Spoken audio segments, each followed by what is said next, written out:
ఇంగ్లాండ్తో జరిగిన మూడో టెస్టులో సెంచరీ చేసిన రవీంద్ర జడేజాపై విమర్శలు వెల్లువెత్తుతున్నాయి. అరంగేట్రంలోనే బాగా ఆడుతున్న సర్ఫరాజ్ ఖాన్ రనౌట్ కావడంతో విమర్శలు ఎదుర్కొన్నాడు. సర్ఫరాజ్ రనౌట్కు జడేజానే కారణమని విమర్శకులు ఎత్తిచూపుతున్నారు. 66 బంతుల్లో 62 పరుగులు చేసి రనౌట్ అయ్యాడు. సర్ఫరాజ్ ఖాన్ ఇన్నింగ్స్లో ఒక 6, 9 4లు కొట్టాడు. ఆత్మవిశ్వాసంతో తొలి మ్యాచ్ అనే భయం లేకుండా ధనాధన్ బ్యాటింగ్ చేస్తున్న సర్ఫరాజ్ సెంచరీ చేస్తాడని అభిమానులు ఆశించారు. కానీ దురదృష్టం రనౌట్ రూపంలో వచ్చింది. సెంచరీకి దగ్గరైన తర్వాత జడ్డూభాయ్ మరీ నెమ్మదించాడు. కొంచెం ఒత్తిడికి గురైనట్టుగా కూడా కనిపించాడు. దీంతో రనౌట్గా సర్ఫరాజ్ నిరాశతో వెనుతిరగాల్సి వచ్చింది. అయితే దూకుడుగా ఆడుతున్న సర్ఫరాజ్ తన వల్ల అవుట్ కావడంపై జడేజా స్పందించాడు. ఈ క్రమంలోనే క్షమాపణలు చెప్పాడు.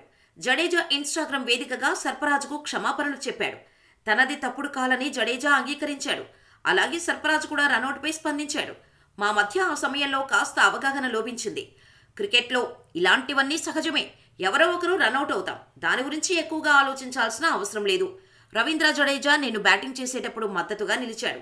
సూచనలు చేస్తూ నడిపించాడు అని పేర్కొన్నాడు. కానీ నెట్టింట రవీంద్ర జడేజాపై విమర్శలు వస్తూనే ఉన్నాయి. జడేజా స్వార్థమే సర్ఫరాజ్ శతకాన్ని చేజార్చుకునేలా చేసిందని అభిప్రాయపడుతున్నారు. జడేజా 84 పరుగులు చేయగా సర్ఫరాజ్ క్రీజులోకి వచ్చాడు. జడ్డు 99 పరుగుల వద్ద ఉండగా అతను రనౌట్ అయ్యాడు. కానీ అప్పటికే సర్ఫరాజ్ ఏకంగా 62 పరుగులు చేశాడు. వీరిద్దరూ రెండో వికెట్కు 77 పరుగులు జోడించారు.